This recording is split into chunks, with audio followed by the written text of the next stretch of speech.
Hi, it's Dr. Toki, your friendly neighborhood colorectal surgeon. I wanted to talk today, sort of the fruit of the week or flavor of the week or spice of the week is juniper. It's not really a spice. Is it in the herb category if it's a berry? I don't know. But it's a berry. And it's had medicinal uses for, centuries. What's great about juniper for the digestive tract is that it improves digestive function. So it'll actually stimulate some digestive enzymes, which of course helps you break down foods into little micronutrients. It has a pretty good anti-inflammatory property to it.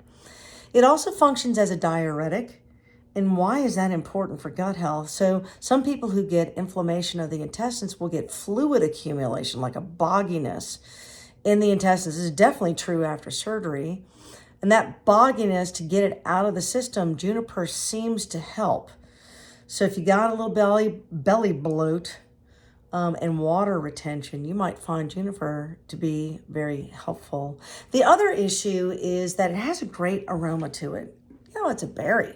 And there's been some studies that suggest that the aroma of juniper actually helps as an aromatherapy for stress. And I've said it over and over again, stress kills. Stress is bad for digestive health because it slows down upper intestinal motility, and then it speeds up distal intestinal motility. It alters the microbiome. And so someone who's under an extraordinary amount of stress usually has digestive problems.